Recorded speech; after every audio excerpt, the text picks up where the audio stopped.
चलिए, तो क्लास 8 का मैथ देख रहे हैं, chapter number 2, linear equation in one variable. Exercise 2.2 है। इसमें क्या बोल रहा है कि solve the following linear equation. अब लीनियर इक्वेशन ये है या नहीं है, तो लीनियर का मतलब समझाए थे कि x का पावर कितना होना चाहिए, 1 होना चाहिए। तो यहाँ भी देखिए x का पावर 1 है, यहाँ भी देखिए x का पावर 1 है, यहाँ भी 1 है और यहाँ भी 1 है। तो इसीलिए ये लीनियर इक्वेशन है। अब बार बार एक ही बात बोला जा रहा है। क्या बोला जा रहा है कि आपको सेम टाइप के नंबर को पहचानना पड़ेगा। मतलब कि x/2 और यहाँ पे x/3 ये दोनों सेम टाइप के नंबर है, तो इसको एक साइड करना पड़ेगा। एक और बात है, क्या बात है कि आपको जो इक्वल्स टू के पहले है उसको हम लोग क्या जानते हैं, LHS जानते हैं। इसको क्या कहते हैं, LHS कहते हैं, लेफ्ट हैंड साइड। और इक्वल टू के जो बाद है उसको हम लोग क्या कहते हैं, राइट हैंड साइड। ठीक है, अब चलते हैं। तो पहले हमारा क्या है, x/2 है। अब सेम टाइप का नंबर कौन है, x/3 है। इसका साइन क्या है, हमेशा बोला जाता है कि साइन जो है पीछे देखते हैं, और पीछे तो कोई साइन ही नहीं है, तो इसका मतलब बाय डिफॉल्ट क्या है, प्लस है। तो अगर ये प्लस है, इक्वल्स टू के पहले आएगा, इक्वल्स टू के पहले आएगा तो साइन बदल जाएगा। यहाँ आप बेसिक देखिए कि प्लस है, इक्वल्स टू के बाद गया तो माइनस, या माइनस है, इक्वल्स टू के पहले आया तो प्लस, वाइस वर्सा चलता है। माइनस है तो यहाँ पे क्या होगा, प्लस। मल्टीप्लाई है तो इक्वल्स टू के बाद क्या होगा, डिवाइड। और डिवाइड है तो इक्वल्स टू के बाद मल्टीप्लाई होगा। ये बात आपको रट जाना चाहिए अभी तक, क्योंकि 2.1 में भी यही देखे थे। तो इसका बाय डिफॉल्ट साइन क्या है, प्लस है। x/3 का बाय डिफॉल्ट साइन क्या है, प्लस है। इक्वल्स टू के पहले आएगा तो क्या होगा, माइनस। फिर हम क्या लिखेंगे, x/3। फिर हम लिखेंगे इक्वल्स टू, ये इक्वल्स टू आ गया। अब मेरा नंबर कौन सा है, 1/4 है, तो प्लस 1/4 लिखिए या 1/4 लिखिए, बात बराबर है। फिर अब देखिए ये दोनों सेम, तो 1/4 है। उसके बाद 1/5 का साइन क्या है, माइनस है, तो इक्वल्स टू के बाद जाएगा तो क्या होगा, माइनस है, इक्वल्स टू के बाद क्या होगा, प्लस, तो यहाँ प्लस। फिर हमारा 1/5 लिखेंगे। अब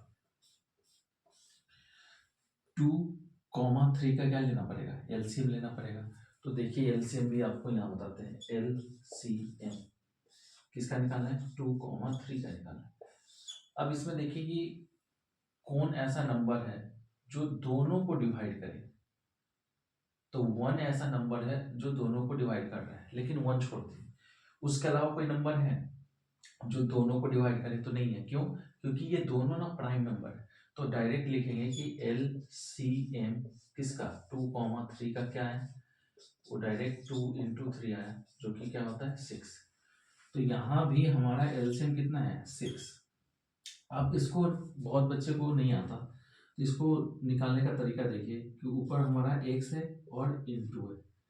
अब नीचे का टेबल पढ़िए, डिनोमिनेटर का, तो 2 का टेबल पढ़ेंगे कि 6 कितना बार में आया। तो 2 के टेबल में 6 कितना टाइम्स में आता है, तो 3 टाइम्स में आता है। फिर ये माइनस का साइन है तो माइनस, फिर x इंटू, ये लिख के फॉर्मेट तैयार रखिए।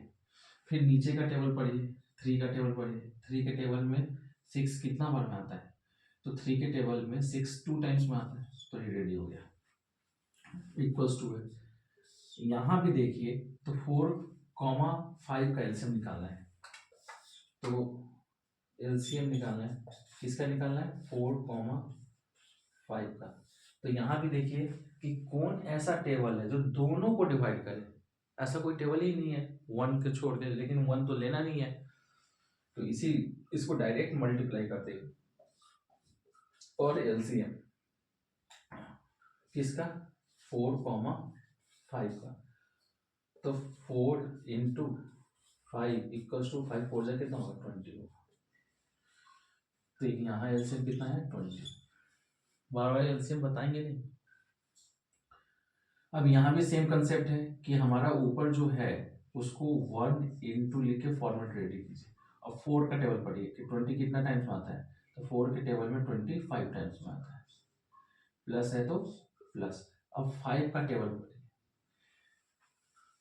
लेकिन उससे पहले ये वाला फॉर्मेट रेडी करना है कि 1 इंटू, अब 5 का टेबल पढ़ना है कि 5 का टेबल पढ़ेंगे, कितना बार पढ़ेंगे कि हमारा 20 आ जाए, तो 5 का टेबल 4 टाइम्स पढ़ेंगे तो हमारा कितना आ जाएगा 20। अब ये क्या है 6, x इंटू 3 करेंगे तो क्या होगा 3x होगा, और पहले हम नंबर लिखते हैं और फिर वेरिएबल लिखते हैं, तो हम क्या लिखेंगे 3x, फिर माइनस है तो माइनस, x इंटू 2 क्या होगा, तो 2x लिखेंगे, मतलब पहले कांस्टेंट लिखेंगे और फिर वेरिएबल लिखेंगे, फिर इक्वल्स टू 1 इंटू 5 तो 5 ही होगा, प्लस 1 इंटू 4 तो 4 ही होगा, अपॉन में 20। अब यहाँ पे देखिए, अब देखिए कि हमारे पास 3x माइनस 2x है, तो आप इसको ऐसे समझ सकते हैं कि 3x को रिप्लेस करेंगे आम से, तो 3 आम माइनस 2 आम, तो कितना बचेगा 1 आम बचेगा, तो यहाँ पे 1x। इसको और भी देख सकते हैं कि पहले नंबर को माइनस कीजिए, 3 माइनस 2 करेंगे तो क्या होगा 1 होगा, और x दोनों में है इसलिए यहाँ पे x लिखे, अपॉन में क्या है 6 है, इक्वल्स टू क्या होगा, यहाँ 5 प्लस 4 कितना होता है 9, अपॉन में कितना है 20। अब मेरे पास जगह नहीं है तो यहाँ बना देता हूँ।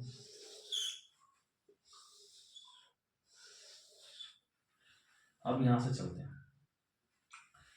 अब हमें वैल्यू किसका निकालना है, लॉजिकली हम 1x का ही वैल्यू निकालते हैं, और x को हमें क्या करना पड़ेगा अकेले करना पड़ेगा, तो x से दूर कौन सा है 6 है, और रिलेशन कौन सा है डिवाइड का है, डिवाइडेड बाई क्या है 6 है, तो हम जब इक्वल्स टू के बाद भेजेंगे, डिवाइड का साइन है, इक्वल्स टू के बाद भेजेंगे तो क्या होगा मल्टीप्लाई।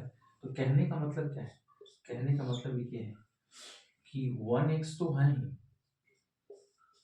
और इक्वल्स टू 9 अपॉन में 20 लिखेंगे, 9 अपॉन में 20, और ये जो 6 डिवाइड में है इधर आगे क्या होगा मल्टीप्लाई होगा, तो इनटू हमारा क्या हो जाएगा 6, कोई दिक्कत। अब 1x इक्वल्स टू, इसको कटने वाला है तो काटिए, अब मल्टीप्लाई में क्या है ऊपर नीचे तो सब में काट सकते हैं, लेकिन मल्टीप्लाई का साइन होगा तो ही क्रॉस काट सकते हैं, और किससे काटेंगे कि सेम टेबल से दोनों को काटेंगे, तो कौन सा टेबल आएगा तो 2 आएगा, 2 3 जा 6 और 2 10 जा 20। अब 9, अब मल्टीप्लाई करेंगे तो ऊपर ऊपर मल्टीप्लाई करेंगे, तो 9 3 जा कितना होगा 27, और नीचे क्या है 10, तो 10, तो यही फाइनल आंसर, नोट कीजिए।